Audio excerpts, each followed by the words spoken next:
Bueno, hoy día vamos a revisar los conceptos vinculados a neurofisiología, sobre todo los relacionados a los sentidos especiales.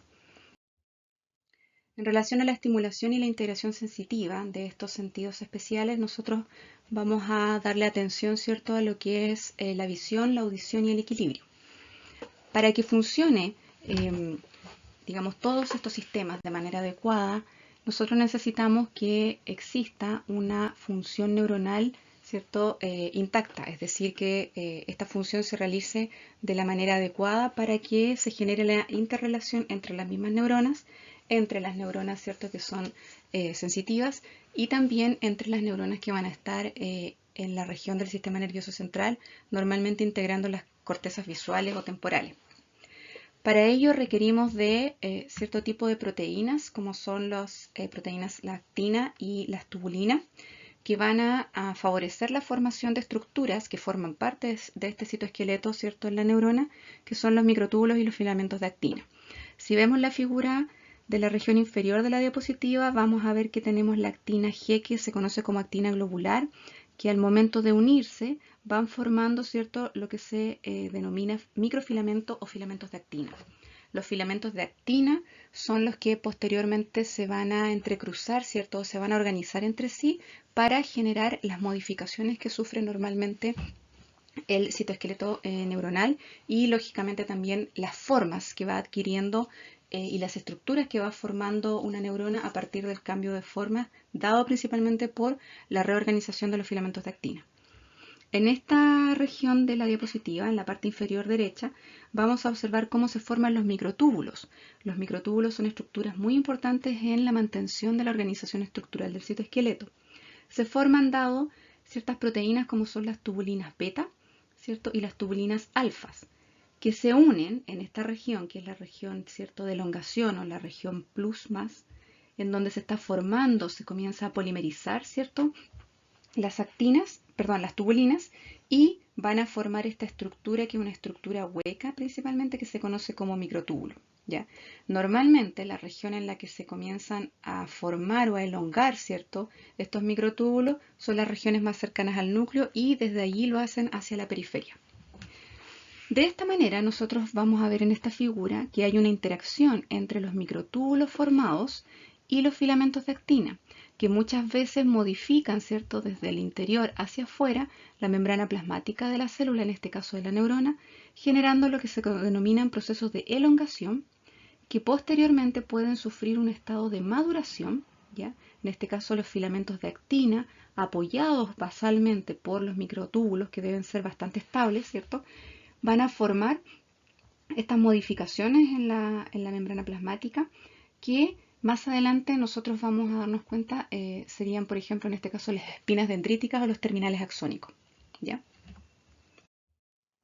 En estos procesos de organización estructural del citoesqueleto son muy importantes, por ejemplo, la organización que tengan los filamentos de actina. De hecho, cuando se unen las actinas globulares y posteriormente forman estos filamentos, la acumulación de estos filamentos en una región cercana a la membrana basal, a la membrana plasmática, genera las estructuras que se conocen como el amilopodio, que es lo que tenemos ahí, que son leves solevantamientos de la membrana plasmática. Sin embargo, cuando yo tengo a los microtúbulos ya de una manera estabilizada, ¿cierto?, y aquí un par de subunidades y se comienza a elongar esta región, a crecer, faculta para que los para que los filamentos de actina sean mucho más largos, ¿ya? Y no se entrecrucen, sino que más bien vayan generando la protrusión de la membrana plasmática hacia afuera, ¿cierto? Se van ensamblando uno con otro y esto genera lo que se denomina filopodio. ¿Ya? El proceso de filopodio, ¿cierto?, lógicamente está dirigido por cierto tipo de señalizaciones que pueden ser positivas o negativas. Positivas en el caso de que se esté formando y se esté llamando a formar el filopodio o el amilopodio, y señales negativas en el caso de que se llame lógicamente a un retroceso o a una despolarización de estos filamentos. Los filopodios, ¿cierto?, y también los lamilopodios son muy importantes porque nos van a permitir a nosotros formar las dendritas, las que están acá, ¿cierto?, las prolongaciones citoplasmáticas que se generan en el soma de las neuronas, y también nos van a permitir formar el cono de crecimiento, que normalmente es el cono de crecimiento que va a generar el terminal axónico. ¿ya? Donde se encuentran los botones sinápticos que van a permitir, ¿cierto?, que lleguen las vesículas y desde allí se libere el neurotransmisor hacia el espacio intersináptico. La función de los microtúbulos, ¿cierto?, es tan importante que ayuda también al neurodesarrollo, ¿ya? De hecho, si nosotros vemos la figura A, nos vamos a dar cuenta que esta es una célula que recién está comenzando a polarizarse y que esa polarización, es decir, que va hacia un lugar, es cuando en el fondo el soma, este sería el soma y aquí se empieza a formar el axón, por ejemplo, ¿ya? Eso es una célula polarizada, que es el caso de las neuronas. En este sentido, es de suma importancia que los microtúbulos se vuelvan estables y que comiencen, ¿cierto?, a crecer y a polimerizarse, ya que empiezan a generar una protrusión a este nivel que va a dar origen, lógicamente, a la formación posteriormente de un axón. Acá nosotros en B vemos que esta neurona, ¿cierto?, tiene estas prolongaciones y que eso permite normalmente generar la orientación de hacia dónde se va a ir el axón, junto a la ayuda de proteínas motoras. En C y en D, nosotros nos damos cuenta de que estas prolongaciones y estas protrusiones, que son dirigidas principalmente por los microtúbulos, pero también son ayudados, recordar, por los filamentos de actina, ¿ya? Sobre todo en la formación de filopodios. Generan múltiples prolongaciones en este caso, citoplasmáticas del soma, y una de ellas es que generalmente produce, ¿cierto?, o forma el axón. En este caso, en esta región, en el axón, los microtúbulos, aparte de, ¿cierto?, de ir creciendo y favorecer, como se ve acá, la generación del cono axónico, se estabilizan. La estabilización de los microtúbulos hace que esta región, sobre todo la región axónica, permita el traslado continuo, ¿cierto?, y bastante rápido de cierto tipo de vesículas con neurotransmisores o con proteínas. Las proteínas que se unen a los microtúbulos en formación y los estabilizan se denominan normalmente proteínas accesorias y se conocen en su gran mayoría como proteínas tau o proteínas MAP. Y en el caso de F y E, lo que se muestra es la importancia, ¿cierto?, de la mantención de estos microtúbulos estables, es decir, unidos a proteínas. En el caso de las dendritas, la unión es a las proteínas accesorias MAP2. ¿Ya? En el caso del axón, la proteína accesoria más importante es la tau, es decir, cuando la tau se une a los microtúbulos que están polimerizándose, los estabiliza y de esa manera facilita el transporte, en este caso el transporte a nivel de axón. En este otro caso, la polimerización de los microtúbulos, ¿cierto?, en este caso de la tubulina, favorece, ¿cierto?, que junto a los filamentos de actina se comiencen a formar las dendritas. Pero la estabilización, en este caso de los microtúbulos, que favorece el transporte a nivel dendrítico, está dado por las proteínas accesorias MAP2. Acá tenemos una figura en donde se muestra, ¿cierto?, la importancia de la estabilidad de los microtúbulos gracias a la unión de estas proteínas y que ello lógicamente va a ayudar a mantener primero la forma, ¿cierto?, la morfología de una neurona, y al mantener la morfología de estas neuronas nosotros vamos a facilitar lógicamente las conexiones con otras neuronas o con otras células, sobre todo las células gliales. Si observamos, vamos a ver que en el axón la unión de determinado tipo de proteínas accesorias, que en este caso tienen nombre como tau, por ejemplo, DSX o MAP1, ¿ya?, favorece lo que denominamos nosotros axones estables y lógicamente en un axón estable es mucho más fácil el movimiento y el transporte de las vesículas, ¿ya? También tenemos acá la importancia de la polimerización de la actina, la formación de estos actinas, digamos, o filamentos de actina, la unión de otro tipo de proteínas que también favorece que los microtúbulos estables sean el soporte para generar, en este caso, la reorganización de los filamentos de actina y mantener esa dinámica, ¿ya?, entre ¿cierto?, la actina y los microtúbulos para favorecer las protrusiones estas que son tipo filopodio y que posteriormente van a dar origen, ¿cierto?, a los terminales axónicos.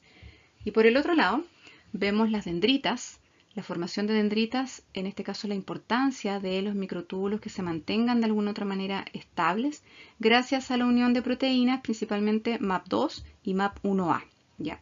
En el caso del axón dijimos que era la proteína tau y la proteína MAP1B, ¿ya? Acá aparece también una proteína, por ejemplo, motora, como dineína, ¿cierto? Kinesina. Si ustedes recuerdan, eran las proteínas motoras que facilitaban el transporte de los neurotransmisores a partir de vesículas, a través del axón.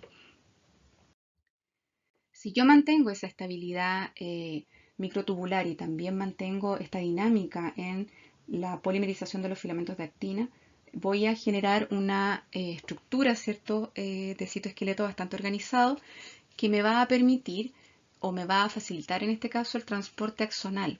Y si yo genero un buen transporte axonal, voy a también generar un buen proceso sináptico, ¿ya? En el caso del transporte, la estabilización de los microtúbulos favorece el transporte de vesículas que muchas veces llevan neurotransmisores, como es el caso del transporte, ¿cierto?, anterógrado, que está dado por, en esta vía por la kinesina, ¿cierto?, proteína motora kinesina, dependiente de ATP, en donde a través de los microtúbulos nosotros vamos a observar la transportación de mitocondrias, vesículas que normalmente contienen neurotransmisores o enzimas que son de gran importancia en los procesos sinápticos. Tenemos un transporte anterógrado rápido y hay un transporte anterógrado lento, ¿ya? Que todavía no está claro cómo se mueven las vesículas, con qué proteína motora, pero sí se sabe que muchas veces lo que se transporta son elementos del citoesqueleto, ¿ya? Para favorecer lógicamente las modificaciones que deben ocurrir, por ejemplo, en la estructura de la membrana, y eso muchas veces favorece la plasticidad sináptica. Recordar que cuando se producen nuevas conexiones entre una neurona y otra, favorecemos el proceso de plasticidad sináptica, ¿ya? Y de plasticidad neuronal. Y hay también un transporte retrógrado, que es el transporte, ¿cierto?, que normalmente está a cargo de proteína, en este caso la dineína, que es el transporte que está relacionado a absorber material exógeno, ya es en el fondo lo que casi siempre se recoge desde el medio externo a través de procesos endocíticos y pueden ser toxinas, ¿cierto?, materiales que se deban recoger desde el espacio intersináptico, por ejemplo, reabsorber neurotransmisores como glutamato, ¿cierto? Muchas veces factores de crecimiento, etc. Ese es el transporte retrógrado. Normalmente, recordar, ocurre desde el terminal axónico hacia el soma, ¿ya? Y no desde el soma hacia el terminal axónico, o como ocurre, por ejemplo, desde el soma hacia las dendritas, que también sería un transporte anterógrado. Pero si fuera desde la dendrita hacia el soma, nosotros tendríamos un transporte retrógrado. Cuando se cumplen todas esas características, es posible que nosotros movilicemos, ¿cierto?, ciertas cantidades o concentraciones de neurotransmisores o de moléculas que nos van a servir para generar el proceso sináptico. Recordar entonces la importancia de los neurotransmisores en el proceso sináptico. También es muy importante mantener, ¿cierto?, la calidad de estos neurotransmisores y lógicamente su regulación en estos sentidos especiales. Y vamos a observar que tenemos, por ejemplo, transmisores como las monoaminas, donde tenemos el neurotransmisor de la acetilcolina, ¿ya?, que generalmente se une a su receptor nicotínico. Cuando se une al receptor nicotínico, la acetilcolina muchas veces genera en la célula postsináptica una estimulación, ¿ya? Tiene un efecto excitatorio. En cambio, cuando se une la acetilcolina a receptores muscarínicos, cualquiera sea esto, ¿ya?, muchas veces genera en la neurona postsináptica o en la célula postsináptica un proceso inhibitorio, ¿ya? No activa las vías de señalización relacionadas a la estimulación. En el caso de la serotonina, ¿cierto?, se une a sus receptores que son denominados normalmente 5-HT. Eso significa 5-hidroxitriptamina, ¿ya? Así se denominan sus receptores, están enumerados. Y dependiendo del receptor, la unión de la serotonina genera estimulación o inhibición, ¿ya? Si nos damos cuenta, en este caso, para el caso de la unión al 1A, genera inhibición, ¿ya?, con salida normalmente de potasio desde la célula hacia el espacio exterior, debido, ¿cierto?, a la gran capacidad de activar canales iónicos dependientes, en este caso para este ion. Tenemos las catecolaminas como la dopamina, noradrenalina. La dopamina se une, ¿cierto?, a sus receptores que se conocen como receptores D, ¿sí? Son los receptores para dopamina.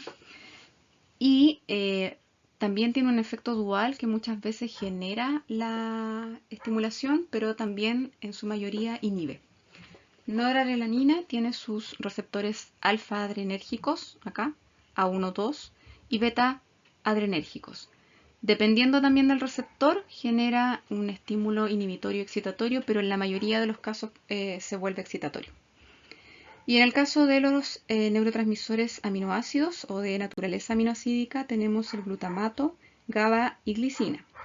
Para el caso de glutamato, que es uno de los que más vamos a observar nosotros en estos sentidos especiales, tenemos receptores que son metabotrópicos e ionotrópicos. Recordar que los receptores metabotrópicos son los receptores que normalmente están unidos a proteína G y cuya activación gatilla, ¿cierto? Un segundo mensajero que abre un canal iónico y permite, por ejemplo, el paso de sodio. Los receptores ionotrópicos son los receptores que al recibir el neurotransmisor cambian su conformación espacial, ¿cierto? O la conformación estructural, ¿cierto?, de la proteína transmembrana y generan un canal que permite el paso de un determinado tipo de ion. Están los receptores AMPA y NMDA, que son receptores también ionotrópicos, ¿ya? Los kainatos también.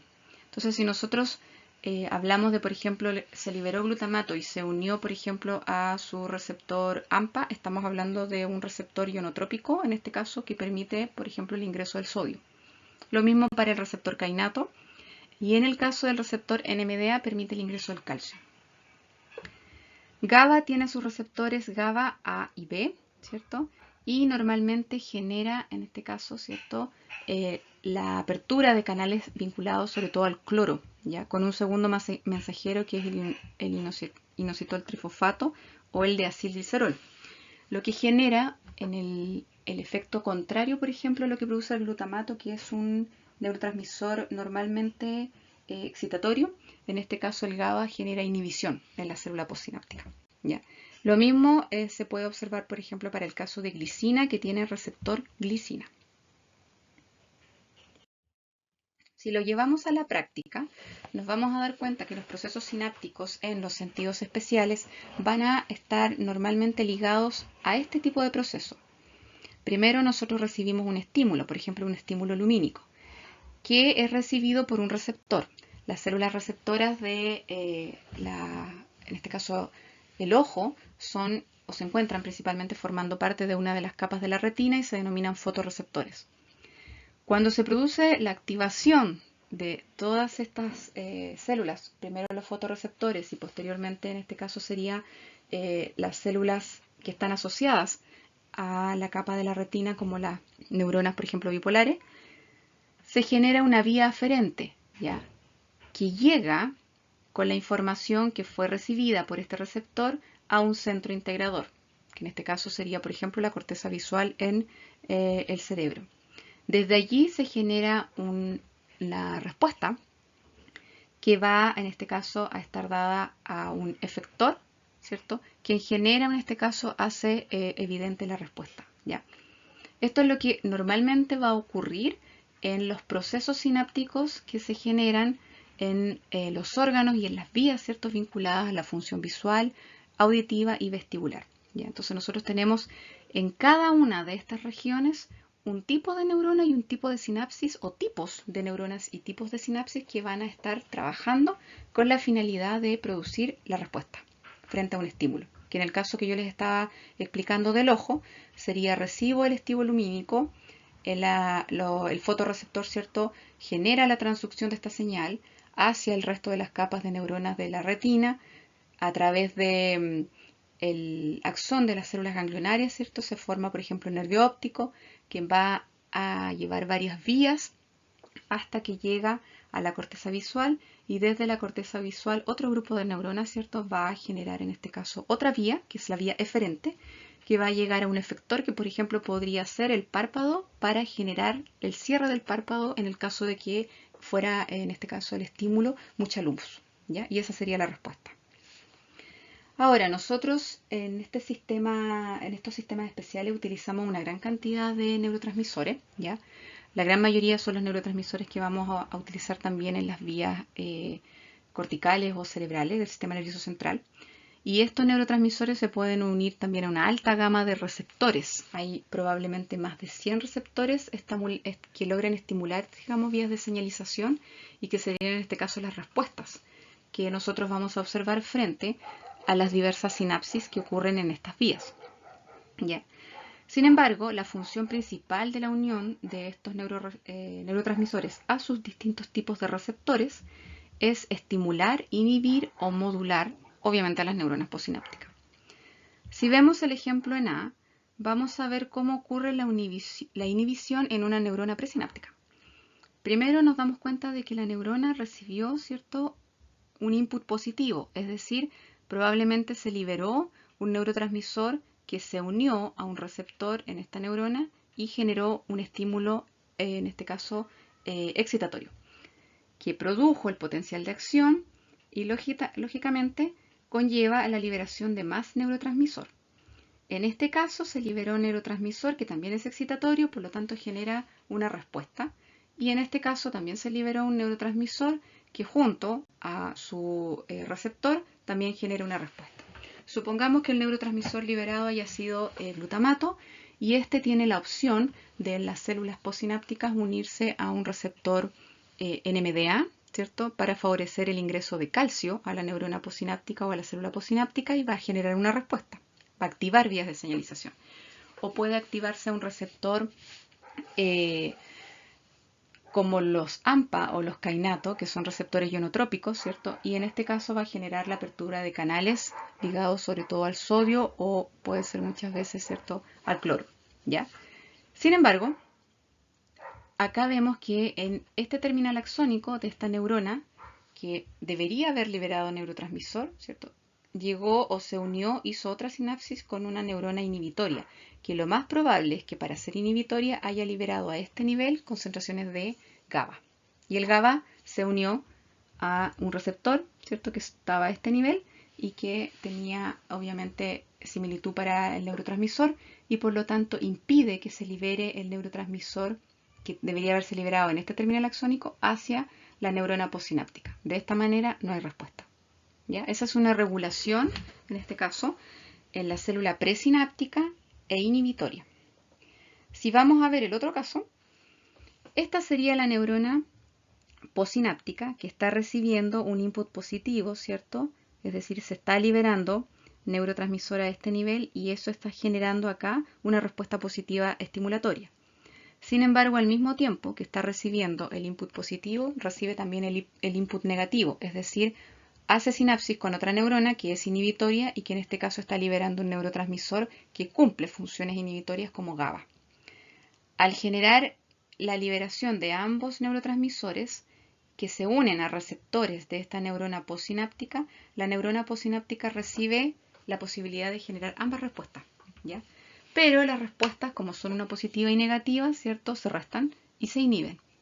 Al inhibirse no hay generación del impulso nervioso ni de potencial de acción y por lo tanto no hay respuesta en ninguna de las células. ¿Ya? Esa es la característica.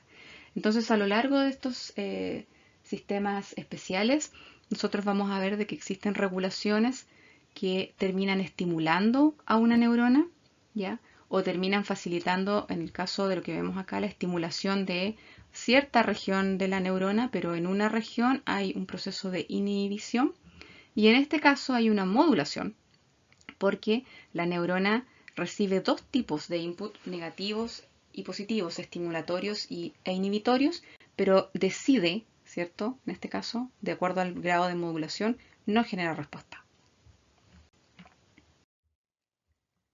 Acá podemos observar un ejemplo de estimulación e integración sensitiva para el caso de la visión. ¿Ya?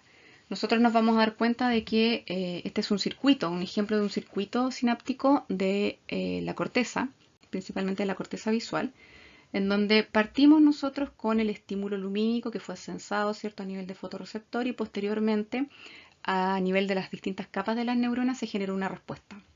Esa respuesta viaja, ¿cierto?, a través de la vía visual y llega a una región del tálamo, ¿cierto?, que se conoce como núcleo geniculado lateral.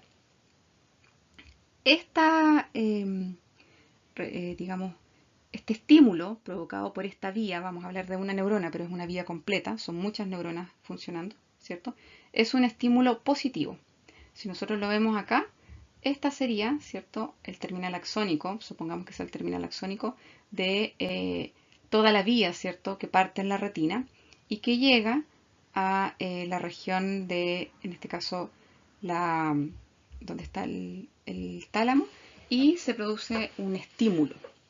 Ese estímulo es sensado por las neuronas, ¿cierto?, que se encuentran en el tálamo, que en este caso sería la neurona postsináptica, y la neurona postsináptica también lleva la información a la corteza. ¿Ya? Acá está la neurona de la corteza, aquí la ven ustedes, ¿cierto?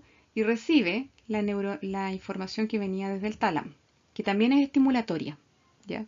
El mismo ejemplo que tuvimos para la neurona que venía de la retina hacia el tálamo, en este caso también la información desde la neurona del núcleo geniculado lateral va a generar un input positivo y excitatorio en este caso la neurona de la corteza visual.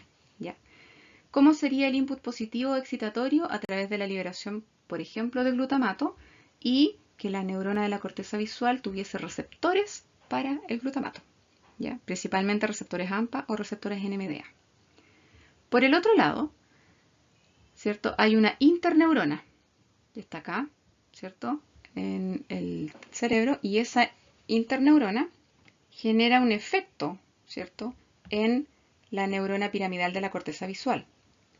Esa neurona, lo más probable, ¿cierto?, es que tenga un input negativo y que libere GABA. Y obviamente la neurona piramidal de la corteza visual también tendría que tener receptores para GABA. Y por último tenemos una neurona en el locus, ¿cierto?, coeruleus del tronco encefálico a este nivel, que también genera, ¿cierto?, un impulso nervioso y llega a la misma neurona piramidal de la corteza visual, pero no libera ni glutamato ni GABA, sino que libera norepinefrina. Acá está. ¿Ya? Al liberar norepinefrina, lo que produce es un efecto modulador, ¿cierto? Si lo que se había liberado desde, en este caso, las neuronas que partían del núcleo geniculado lateral era un input positivo a través de una sinapsis excitatoria, probablemente por liberación de glutamato, era la generación de estímulo, ¿cierto?, en esta neurona, que era inhibido probablemente por la interneurona que estaba liberando GABA. Viene al final la neurona del tronco encefálico a generar el efecto modulador, es decir, se produce la activación, ¿cierto?, en este caso, de las vías de señalización de la neurona piramidal de la corteza visual, o simplemente no se genera la respuesta. ¿Ya? Entonces, esa es, en modo simple, lógicamente, la forma en la que ocurren, ¿cierto?, las integraciones entre las neuronas que están formando, en este caso, las neuronas que forman parte de la vía visual. ¿Ya? Se genera, lógicamente, la respuesta al estímulo, o sea, se sensa, ¿cierto?, el estímulo a este nivel en retina y posteriormente llega en corteza, se integra la información, ¿cierto?, y hay una respuesta. ¿Ya? Pero para llegar a esa respuesta, nosotros tuvimos un input positivo, es decir, sinapsis excitatorias, sinapsis inhibitorias y por último sinapsis moduladoras. Esa es la forma básica que hay que mantener cuando se habla de integración o, en este caso, estimulación a nivel sensorial e integración de la misma. En el caso del sentido especial relacionado a la audición, nosotros vamos a encontrar, por ejemplo, acá, ¿cierto?, estamos en la región del oído interno, en donde vamos a encontrar células ciliares externas y células ciliares internas. Esta es la cóclea. ¿Ya? Y podemos observar en las células ciliares externas que efectivamente está liberando neurotransmisor hacia un lado y también está inervada, ¿cierto?, y está recibiendo estimulación desde otra neurona, en este caso GABA. ¿Ya? Entonces, por un lado, esta célula está recibiendo a través, si ustedes se dan cuenta, de esta vía eferente, que normalmente viene del núcleo, es la porción medial, ¿cierto?, del núcleo olivar, que le dice a esta célula, ahí está agrandado, ¿cierto?, que no haga la acción que supuestamente debería hacer. Por eso libera GABA. Y esta célula debería tener también receptores para GABA. Pero por otro lado, la célula ciliada externa tiende a liberar también otro tipo de neurotransmisores como acetilcolina. Este es el ejemplo para acetilcolina, ¿cierto? Y se va a formar en la otra neurona, ¿cierto? Deberían haber receptores para acetilcolina. Ojo que los receptores para acetilcolina, recordemos, pueden ser nicotínicos y van a generar un efecto excitatorio, o muscarínicos y muchas veces generan un efecto inhibitorio. ¿Ya? En este caso, esto está formando lo que se conocen como las vías aferentes, ¿cierto? Que van normalmente desde la cóclea hacia la región temporal de la corteza. Y tenemos otro ejemplo que son las células ciliadas internas. Las células ciliadas internas, si nosotros nos damos cuenta acá, reciben, ¿cierto? O sea, permiten la liberación de gran cantidad de receptor excitatorio como es el glutamato y forman las vías aferentes que van directamente desde el núcleo, ¿cierto?, hacia la región del cerebro, sobre todo del tronco encefálico. ¿Ya?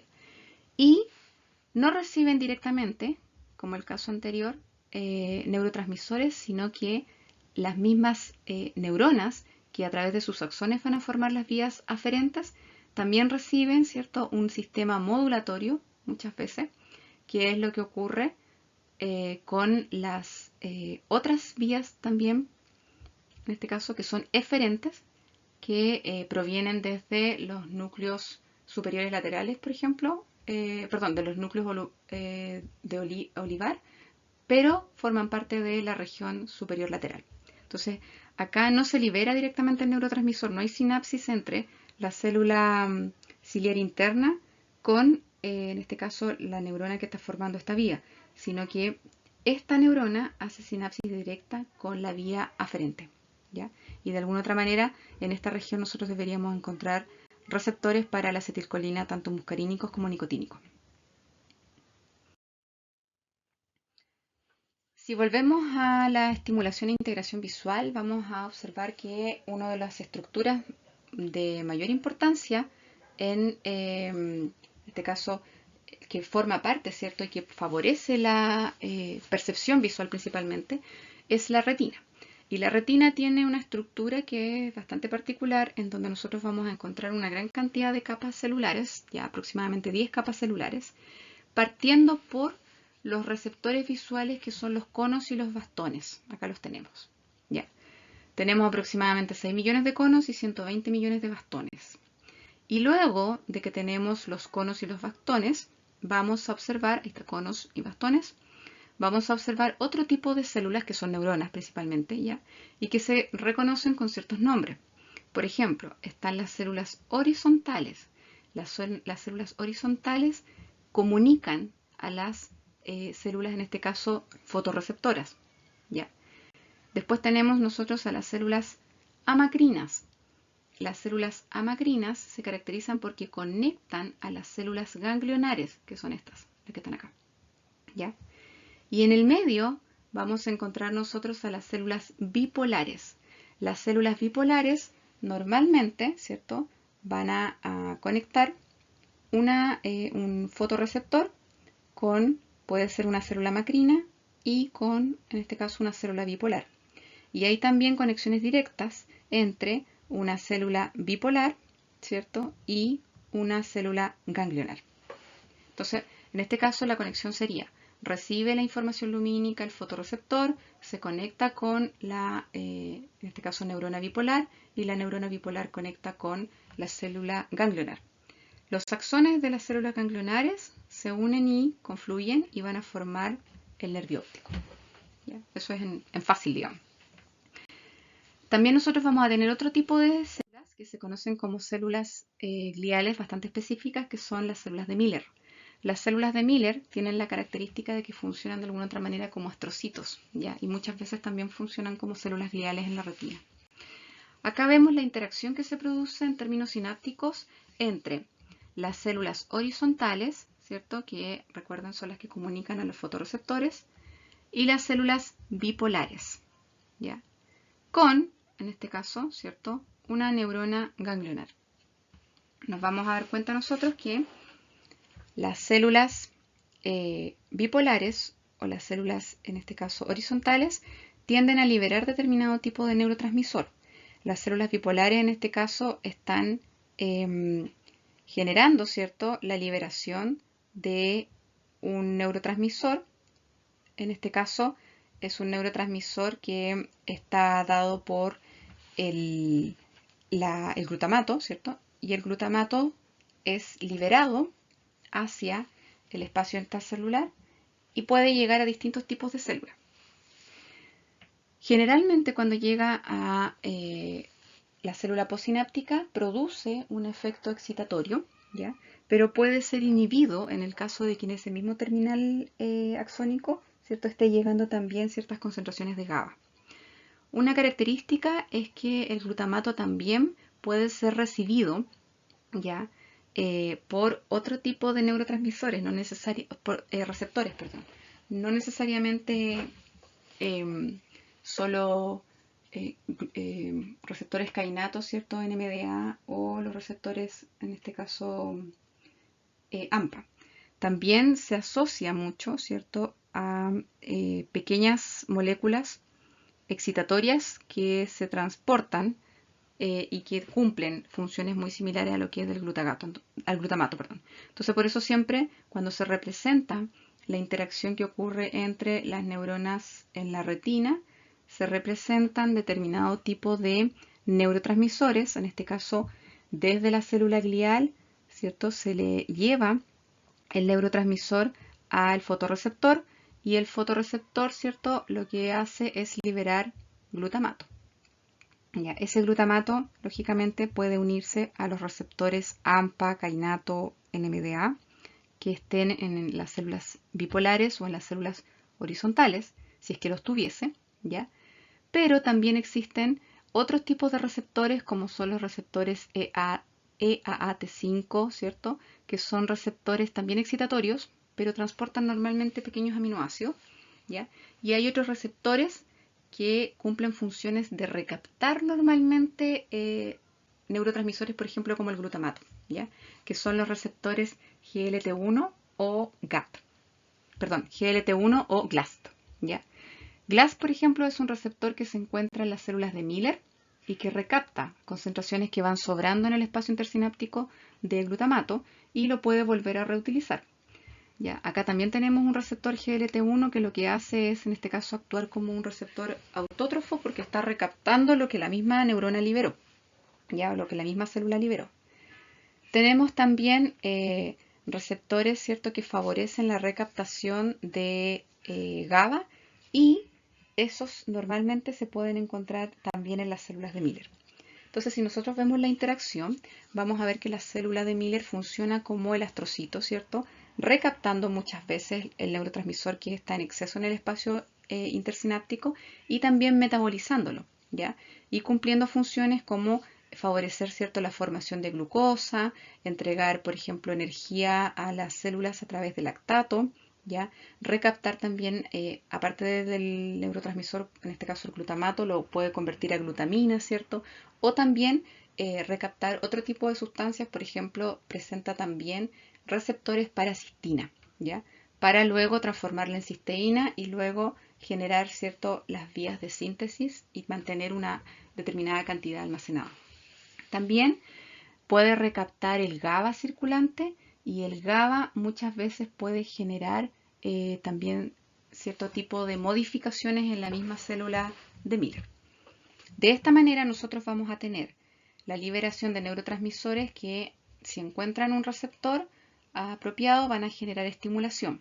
Sin embargo, la liberación de este neurotransmisor que está generando estimulación en estas regiones, ¿cierto?, también puede ser inhibido por la liberación de un receptor,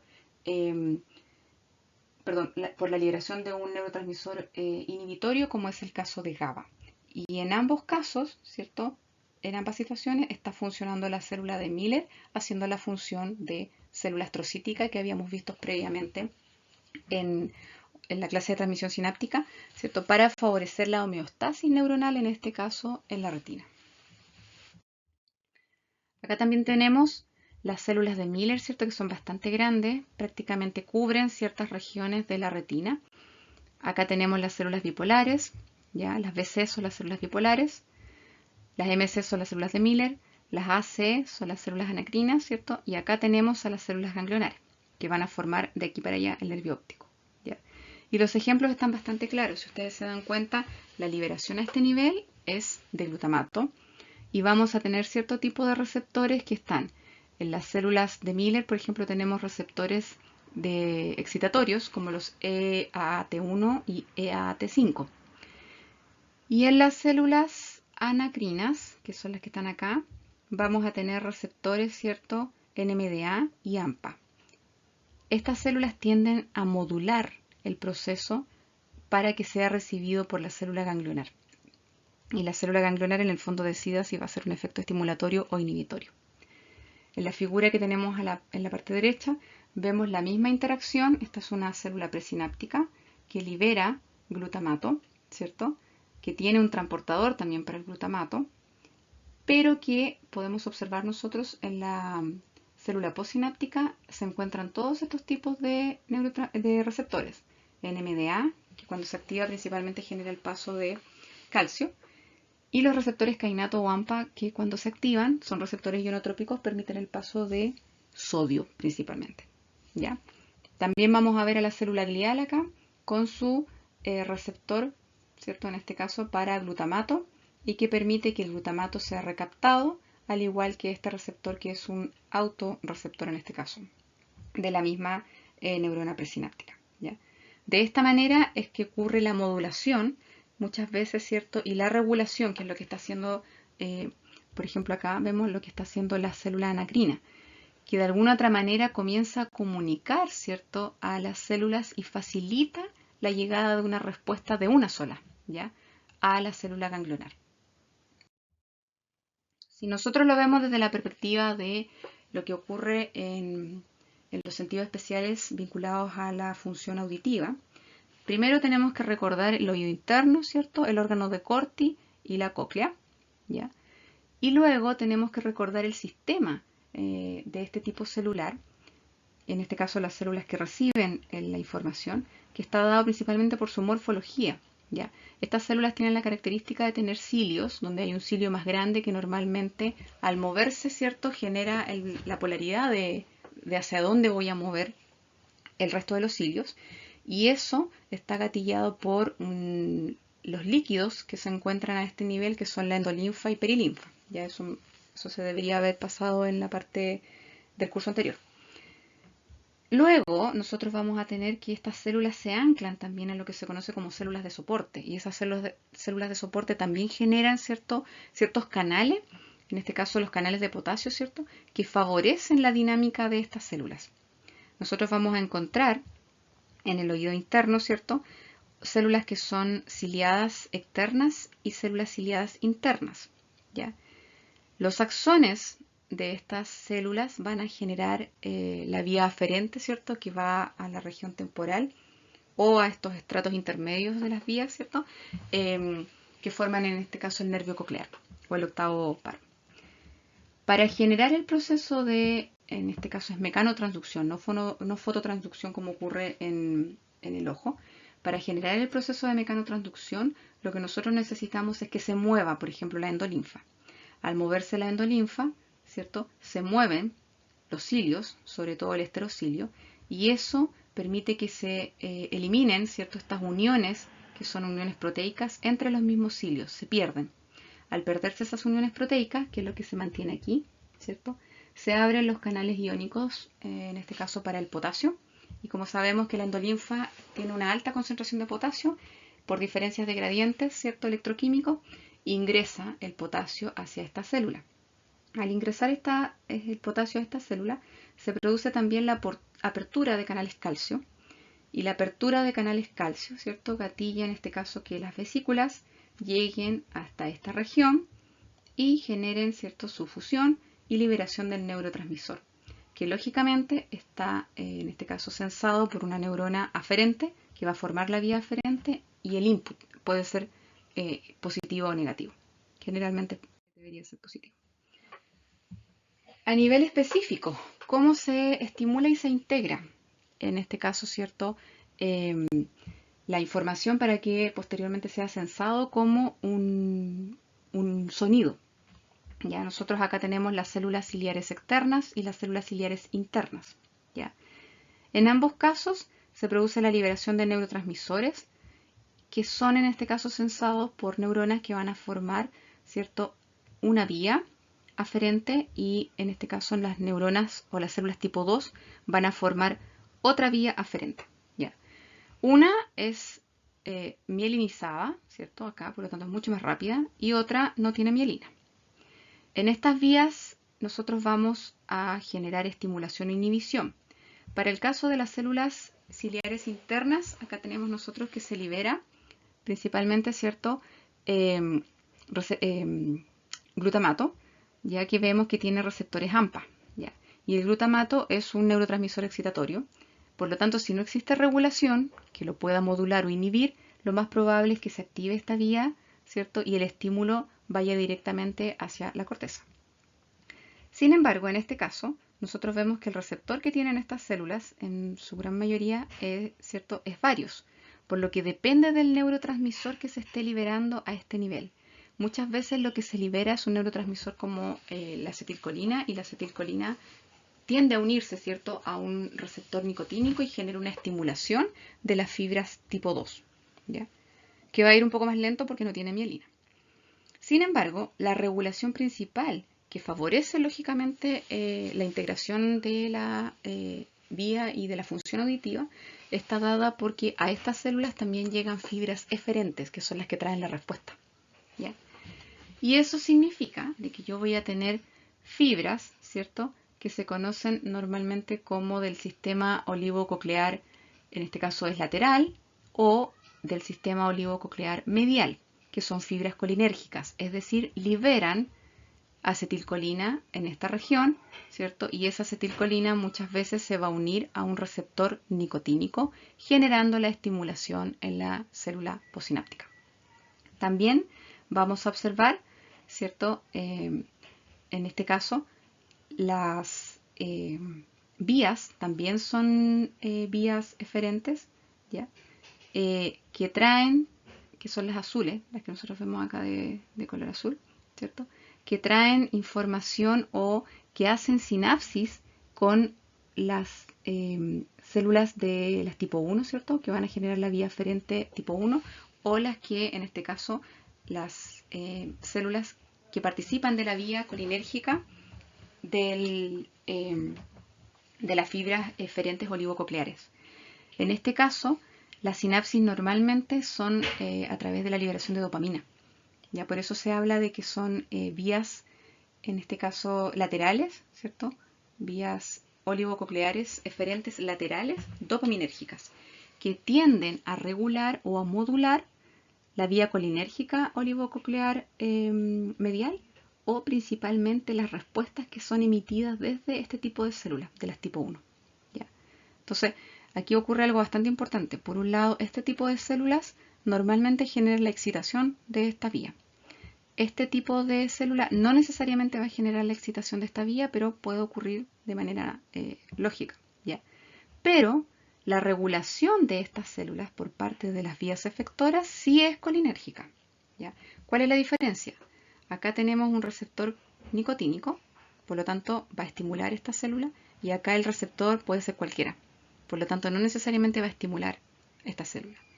Y lo más importante es que la información que rápidamente se debe llevar por las fibras tipo 1, la vía aferente tipo 1, es censada y regulada o modulada, ¿cierto?, por otra vía que es una vía dopaminérgica, que es una vía efectora. ¿Ya? Entonces, la información también es regulada por la misma respuesta. Eso es lo que ocurre en la integración de la parte auditiva. Y también tenemos la estimulación e integración vestibular. Recordar que el sistema vestibular, ¿cierto?, es principalmente quien regula el equilibrio en el ser humano y que está en esta región, también en el oído interno, ¿cierto?, en donde nosotros podemos encontrar estructuras como los canales semicirculares, ¿cierto?, el utrículo y el sáculo.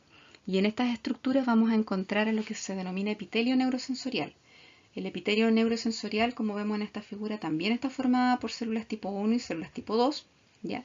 Que tienen la misma morfología que vimos en las células que forman la parte del oído interno, ¿cierto? Que reciben la información en el oído interno para el caso de la audición. Tienen estas estructuras, se denominan normalmente penachos, ¿cierto? En donde uno de ellos es el que efectivamente va a generar o definir la polarización de la célula, ¿ya? Es decir, si se produce la despolarización por deflexión del penacho hacia el sinocilio, es decir, hacia el cilio más grande, eso va a traer un proceso de excitación, obviamente en la célula. Pero si se produce la deflexión del penacho en contra, es decir, desde acá hacia el sinocilio, estamos hablando de un proceso de hiperpolarización, ¿ya? Si vemos la figura, nosotros vamos a encontrar que este es un esquema de las células vestibulares y cómo ocurren sus sinapsis, ¿ya?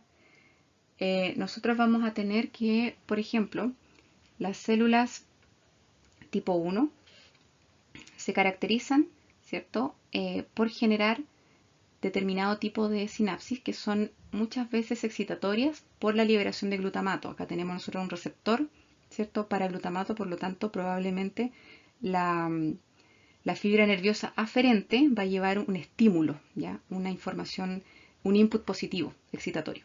¿Ya? Sin embargo, también vimos que recibe eferencias, y acá tenemos nosotros, por ejemplo, los receptores.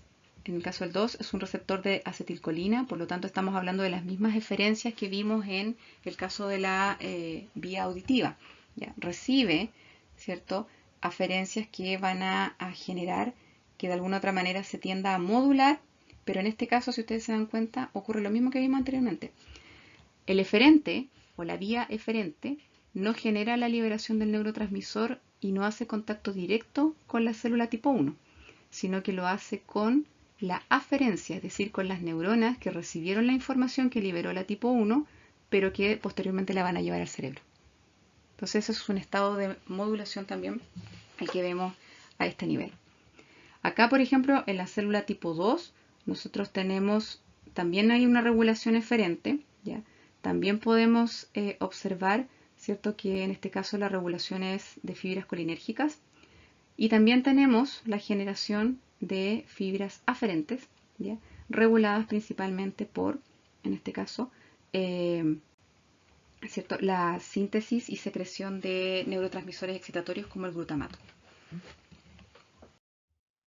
Si lo vemos desde una manera específica, vamos a observar las células ciliadas tipo 1, las células ciliadas tipo 2, las células de soporte, ¿cierto?, y vamos a observar las distintas sinapsis vestibulares que van a obviamente modular y generar una integración, ¿cierto?, de la información sensorial, al mismo tiempo que la van a controlar. Entonces acá nosotros tenemos las distintas fibras, ¿cierto?, aferentes que se van a generar tanto de las células ciliadas tipo 2 como de las células ciliadas tipo 1. Y las que son de color más clarito son las fibras eferentes, ya las que vienen a generar en este caso una modulación de la respuesta. Estas fibras eferentes se caracterizan, si ustedes lo ven acá, por liberar neurotransmisores, ¿cierto?, en este caso acetilcolina, que se une al receptor que está aquí, como ustedes pueden ver en color verde, que es un receptor nicotínico, eso significa. Por lo tanto, lo más probable es que genere un grado de excitación en esta célula, que sería, por ejemplo, esta célula, ¿ya? Y ese grado de excitación puede provocar un proceso de despolarización de la membrana con la consecuente, ¿cierto?, apertura de canales calcio, ¿ya? Y puede traer, por ejemplo, como consecuencia la salida de potasio, en el caso de que se estuviese estimulando esta célula, ¿ya? En el otro caso aparece, por ejemplo, también esta vía efectora con liberación de acetilcolina. Acá lo vemos, libera acetilcolina. Y tenemos también neurotransmisores que son nicotínicos. Por lo tanto, generan lógicamente el proceso de despolarización y van a gatillar la apertura de canales iónicos.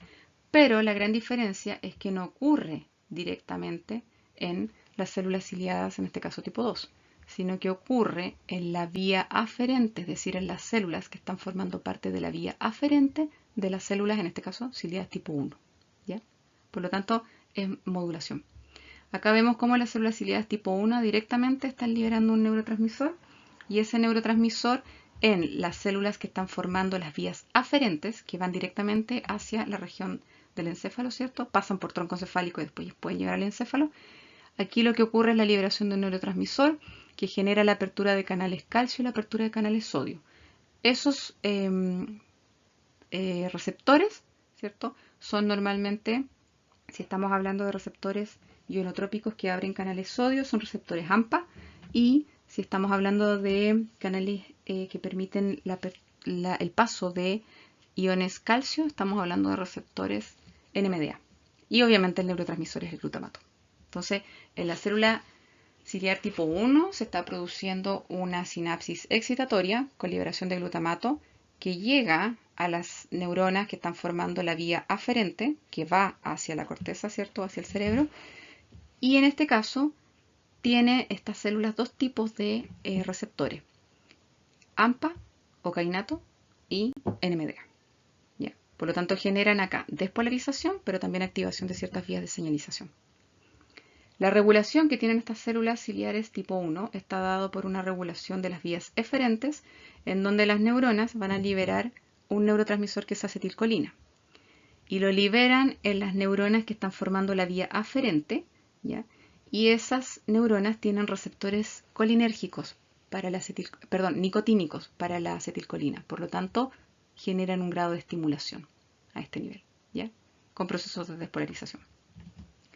En este caso, las células ciliadas tipo 2 también están liberando neurotransmisor excitatorio a sus aferentes, pero son reguladas directamente por las vías eferentes. Y aquí las células que forman parte de la vía eferente liberan también acetilcolina y se une a receptores que poseen estas células, que obviamente también son receptores que excitan la vía.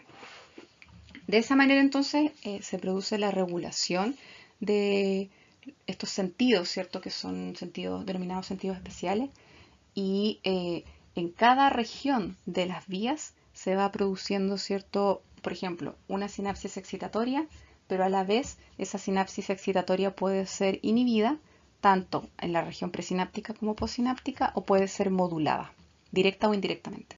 ¿Ya? Esa es la función. Por ejemplo, en este caso nosotros modulamos directamente ¿cierto? La respuesta que va a tener esta célula, pero en este caso la parte de las neuronas que forman parte de la vía efectora regulan indirectamente, ¿cierto? La respuesta o la función que tiene la célula tipo 1. Esas son las características principales.